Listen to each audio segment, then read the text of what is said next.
With all of the hardware and all the guns that it had on it, it truly was a flying fortress.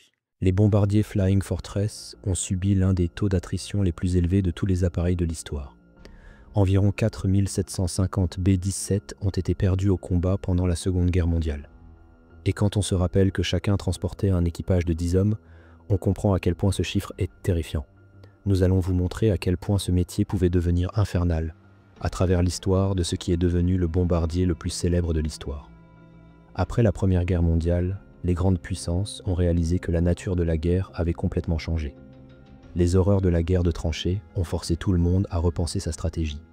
C'est alors que les états-majors ont commencé à se concentrer massivement sur des armes plus perfectionnées, notamment les avions. Les bombardiers sont devenus la grande idée du moment, car de nombreux stratèges pensaient qu'ils pouvaient percer les défenses ennemies et changer complètement la donne de la guerre. Dans les années 1930, cet intérêt pour les bombardiers a vraiment décollé aux États-Unis. L'Air Corps voulait se moderniser et remplacer ces vieux avions recouverts de toile par de nouveaux appareils entièrement métalliques. Alors, en 1934, ils ont lancé un appel d'offres pour un nouveau bombardier longue distance. Il devait voler à 400 km/h, atteindre 3000 mètres d'altitude et parcourir 3200 km sans ravitaillement. L'Air Corps a dit aux entreprises qu'elles devaient financer leurs propres prototypes, et celles qui gagneraient obtiendraient un contrat pour 220 appareils. À l'époque, Boeing était au bord de la faillite, mais l'entreprise a pris un pari colossal. Elle a tout misé sur une seule conception, le modèle 299, qui allait bientôt devenir le premier bombardier quadrimoteur entièrement métallique de l'Amérique. Il dépassait largement ce que l'Air Corps avait demandé, et c'est ainsi que l'histoire du Flying Fortress a commencé. Il y a une anecdote selon laquelle un journaliste a vu toutes ses positions de tir et l'a appelée la forteresse volante, et le nom est resté. Mais dès le début, les choses ont terriblement mal tourné lorsque le prototype de Boeing s'est écrasé après le décollage, tuant 2 pilotes. Cet accident a disqualifié Boeing du gros contrat, qui est plutôt allé au Douglas DB-1, et l'Air Corps en a commandé 133. Malgré tout, un petit nombre de ce qui a été désigné YB-17 a été acheté pour des essais, et Boeing a continué à les améliorer. Ils n'ont construit que 10 de ces premiers bombardiers, et personne n'aurait pu deviner à quelle vitesse les choses allaient changer quand septembre 1939 est arrivé. L'Europe était en guerre, les tensions avec le Japon montaient, et les États-Unis observaient tout cela, réalisant qu'ils auraient un besoin de beaucoup plus de bombardiers très bientôt. Douglas avait du mal avec la production et ses bombardiers n'étaient pas assez puissants pour ce dont l'Amérique avait besoin. Le B-17 de Boeing était en fait le seul bombardier lourd opérationnel qu'ils avaient, et il n'y en avait qu'une trentaine. Faute d'autre choix, Boeing a reçu tout l'argent nécessaire et l'ordre d'accélérer la production de B-17 au plus vite. Ils ont commencé à ajouter plus de tourelles et à préparer les B-17 du mieux qu'ils pouvaient pour la guerre à venir. Une vingtaine de ces YB-17 ont été envoyés en Grande-Bretagne pour la Royal Air Force. Et encore une fois, une autre tragédie a suivi quand l'un s'est écrasé pendant le transport après une panne de moteur. Cependant, les choses allaient devenir bien pire une fois que l'avion a vu le combat pour la première fois. Un petit groupe de premiers B-17 entre les mains de la Royal Air Force britannique a été envoyé bombarder un centre de construction navale en Allemagne. La mission a rapidement tourné au désastre quand les mitrailleuses ont gelé en haute altitude. Les bombes ont manqué leur cible de très loin et les chasseurs allemands les ont attaqués. Ces premières versions n'avaient même pas de mitrailleurs de queue et la plupart de leurs armes défensives étaient des mitrailleuses de calibre 7,62 mm plus légères au lieu des 12,7 mm plus lourdes. Quand ils ont rencontré les pilotes de la Luftwaffe, qui étaient alors parmi les plus expérimentés au monde, les résultats ont été aussi catastrophiques qu'on pouvait s'y attendre. Ces premiers B-17 n'avaient pas non plus de blindage autour des parties critiques. Les éclats d'obus perçaient directement le fuselage lors des raids de jour, sectionnant les conduites d'huile et de carburant et déchiquetant les équipages à l'intérieur. Les premières missions se sont terminées de façon terrible, principalement à cause de l'inexpérience, de tactiques faibles et de défauts de conception initiaux. Les Alliés n'avaient jamais rien fait de tel auparavant, et apprendre sur le tas leur a coûté un nombre terrifiant de vies à chaque mission, et ça n'allait faire qu'empirer. À cause de cela, les Britanniques ont retiré le B-17 du service européen. Pendant ce temps, les Américains ont commencé à les utiliser dans le Pacifique alors que les tensions avec le Japon ne cessèrent de croître. Et quand Pearl Harbor a été attaqué, 12 B-17 ont été détruits au sol. Le B-17 a commencé à effectuer des missions de reconnaissance dans le Pacifique et a bientôt largué ses premières bombes sur un convoi naval japonais. Mais c'est en Europe que le Flying Fortress allait faire face à son véritable test, avec des missions qui allaient devenir parmi les pires de l'histoire de l'aviation. En gros, une fois qu'il est devenu clair à quel point il était crucial de frapper les usines et les infrastructures allemandes en Europe, les États-Unis ont mis en place la 8e force aérienne en Angleterre et se sont associés à la Royal Air Force britannique pour une campagne de bombardement conjointe. L'idée était de traverser la Manche vers l'Europe occupée par les Allemands et de bombarder les cibles vitales dont les Allemands avaient besoin pour maintenir leurs machines de guerre en marche, comme les raffineries de pétrole, les chantiers de sous-marins et les usines d'avions. Mais au-delà des cibles militaires, ils se sont également tournés vers ce qu'on appelait le bombardement de terreur. Cela signifiait attaquer les villes pour essayer d'effrayer la population, peut-être briser sa volonté de se battre et ainsi raccourcir la guerre. L'espoir était que bombarder l'Allemagne jusqu'à la soumission pourrait forcer une capitulation sans conditions plus précoces. Mais les Allemands n'ont pas laissé cela se produire facilement. Les Britanniques avaient appris à leurs dépens que le bombardement de jour revenait à demander que vos bombardiers soient abattus. Ils sont donc passés au raid de nuit, sacrifiant la précision pour moins de risques face aux chasseurs ennemis. Les Américains, cependant, ont maintenu le bombardement de jour parce qu'ils croyaient que des formations serrées et de multiples mitrailleuses de 12,7 mm pointant dans toutes les directions les protégeraient, tout en utilisant le viseur de bombardement Norden pour frapper chirurgicalement les cibles les plus vitales. Le viseur de bombardement Norden était un secret hautement gardé à l'époque. C'était un dispositif utilisé pour viser et calculer où les bombes allaient tomber. Le bombardier contrôlait en fait le bombardier par une forme précoce de pilote automatique via le viseur de bombardement pendant la phase de largage. Cependant, on estime qu'au début de la guerre, environ 80% des bombes manquaient leur cible en raison de nombreux facteurs. Cela signifiait maintenant que les Alliés bombardaient effectivement 24 heures sur 24. En théorie, ça sonnait de bien, mais la réalité allait avoir son mot à dire. Les premières missions de jour ont subi de telles pertes terribles que toute l'idée a failli être annulée plus d'une fois. Alors pourquoi tant d'équipages de B-17 ont-ils été tués? Cela se résumait à 3 faits sombres, et 2 d'entre eux concernaient la façon dont les Allemands ripostaient. D'abord, les chasseurs.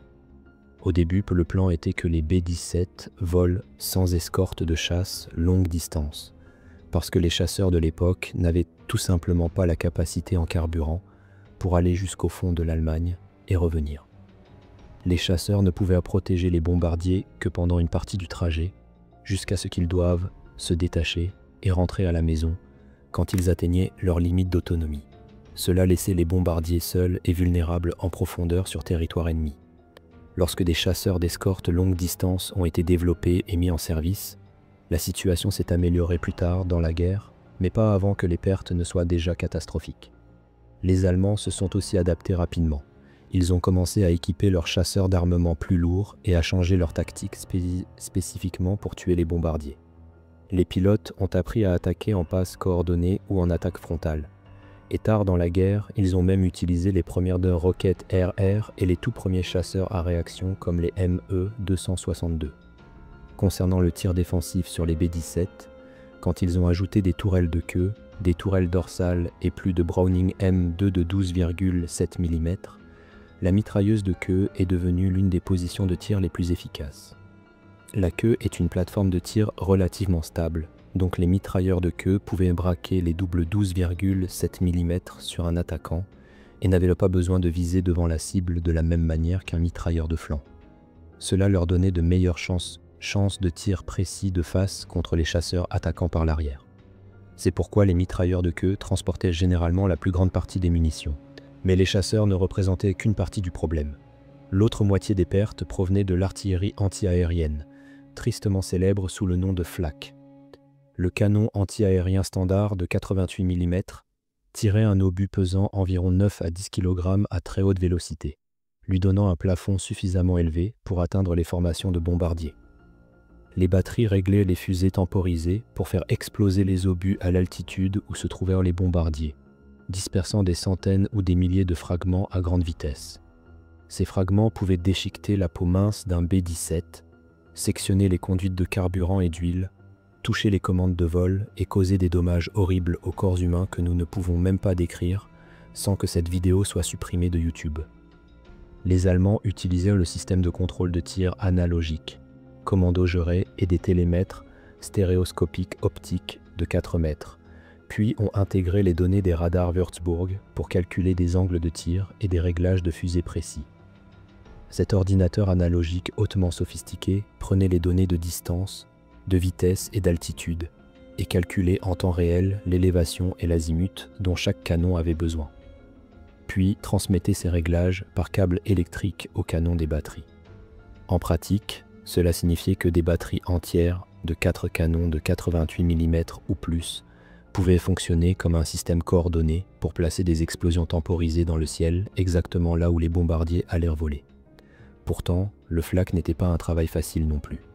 Pour réellement marquer un coup, il fallait obtenir toutes les données correctement avec une technologie relativement primitive comparée à ce que nous avons aujourd'hui, pendant que votre cible changeait de vitesse et de direction, sachant que l'obus avait besoin d'environ 20 à 30 secondes de temps de vol pour les atteindre.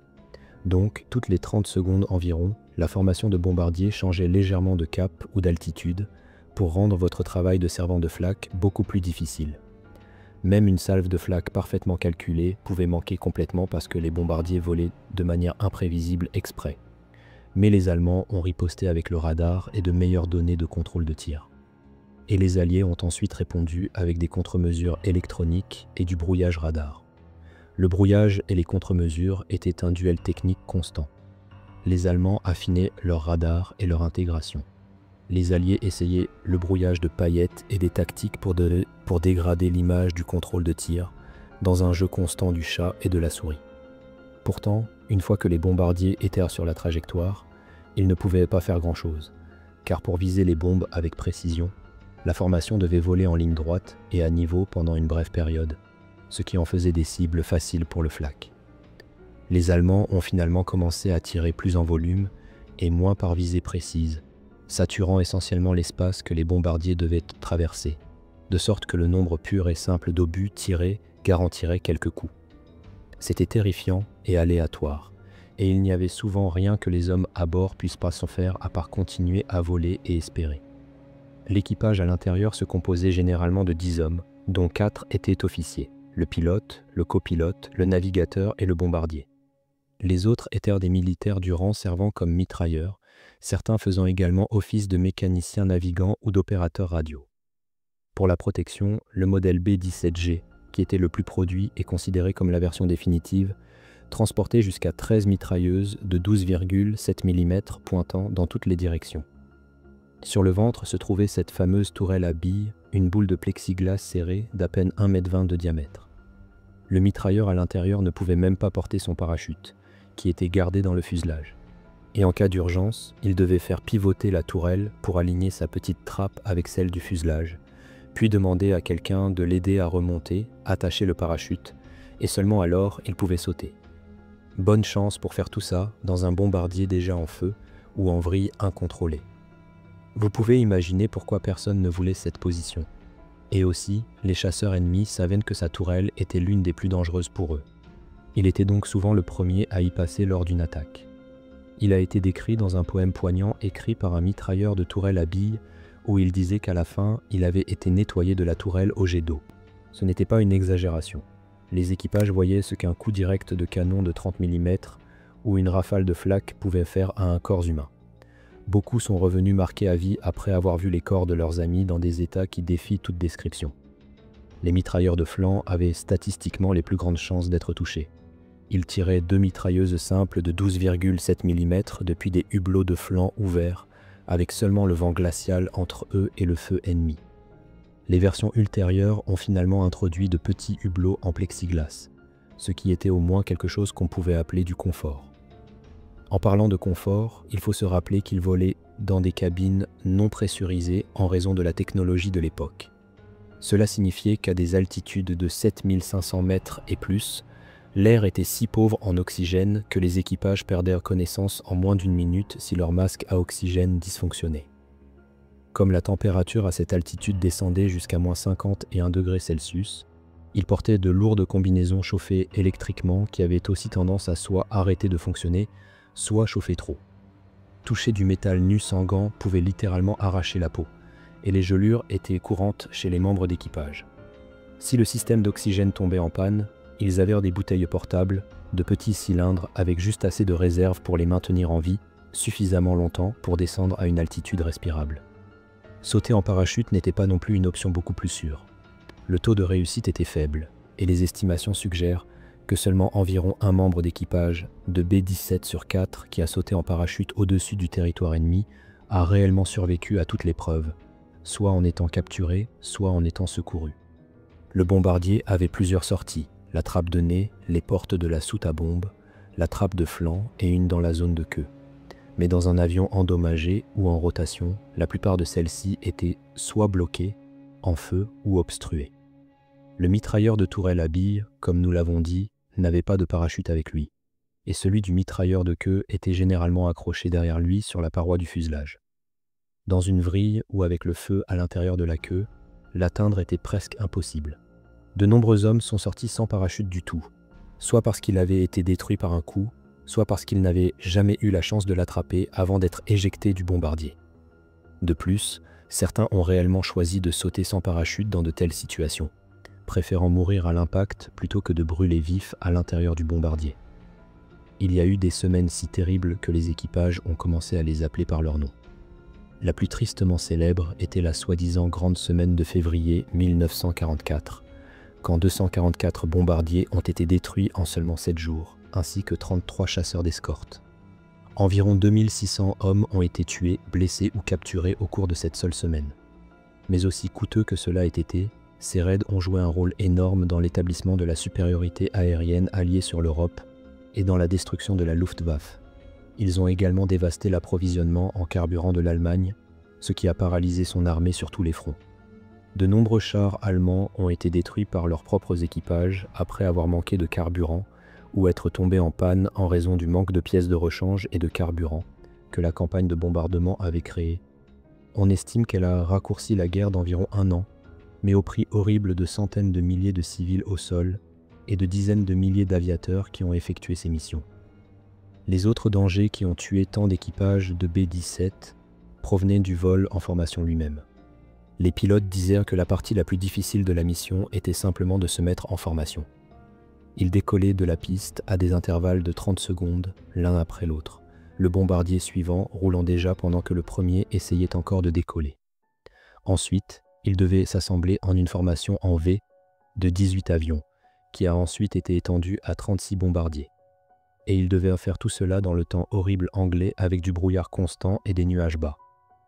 De nombreux accidents se sont produits avec des avions entrant en collision dans les nuages, surtout quand de jeunes pilotes inexpérimentés apprenaient encore. L'entraînement seul a tué des milliers de personnes avant même qu'elles ne voient le combat. On estime qu'environ 5000 membres d'équipage de B-17 sont morts dans des accidents d'entraînement à travers les États-Unis avant même d'atteindre leur base en Angleterre, sans parler de partir en mission. Cependant, aussi dangereux qu'il était de voler en formation, les formations amélioraient considérablement la protection contre les chasseurs allemands. Les études après la guerre ont montré qu'environ la moitié de tous les B-17 abattus étaient ceux qui avaient quitté leur formation. Parfois, ils se détachèrent par manque de discipline sous le feu, mais bien plus souvent, la formation elle-même était déchirée par le flak lourd, une panne mécanique ou des bombardiers paralysés et en retard. Une fois qu'un avion était seul, c'était une cible facile, donc voler serré comptait. La formation leur donnait des champs de tir se chevauchant, mais en même temps, elle comportait des inconvénients. Un seul obus de flak pouvait toucher plusieurs bombardiers à la fois, ou juste un, et le bombardier endommagé pouvait perdre le contrôle et s'écraser sur d'autres dans la formation. Il y a également eu des cas de tir à mi lors d'attaques chaotiques, quand des centaines de mitrailleuses s'ouvraient en même temps sur des chasseurs en essaim. Les B-17 avaient un interrupteur de sécurité qui était censé empêcher la mitrailleuse de tirer si elle était pointée sur son propre avion, mais cela n'aidait pas beaucoup quand d'autres bombardiers volèrent tout autour. Au milieu de tout ce chaos, les mitrailleurs se retrouvèrent parfois à tirer directement sur les bombardiers à côté d'eux. Ces interrupteurs pouvaient aussi se casser, et il est arrivé qu'un mitrailleur endommage son propre avion par accident. C'était le chaos, pur et simple, et garder quoi que ce soit sous contrôle dans ces conditions était presque impossible. Puis sont venues les missions les plus audacieuses de toutes, les raids de jour sur Berlin. Berlin était la ville la plus lourdement défendue de toute l'Allemagne. Bien sûr, étant la capitale de l'Allemagne nazie, elle était entourée de canons anti-aériens et encerclée de tours de flaques en béton lourd qui pouvaient encaisser des coups directs de bombes de 227 kg. Tout ce que les Allemands avaient était mobilisé pour la défendre. Le 6 mars 1944, lors du premier grand raid de jour sur Berlin, 69 bombardiers ont été abattus en une seule journée, ce qui est la plus grande perte en une journée jamais subie par la 8e force aérienne. Mais ces bombardiers ont également détruit environ 160 chasseurs allemands et mis le feu à de grandes parties de Berlin. Dans les dernières années désespérées de la guerre, certains pilotes de la Luftwaffe ont même formé des unités d'éperonage spéciales. Leur travail consistait à littéralement s'écraser sur des B-17 quand il manquait de munitions, les frappant avec leur propre avion. C'était essentiellement une version allemande des tactiques kamikazes. Plusieurs de ces collisions suicidaires se sont réellement produites, surtout pendant la dernière année de la guerre, quand l'Allemagne s'effondrait et que le désespoir était tout ce qui restait.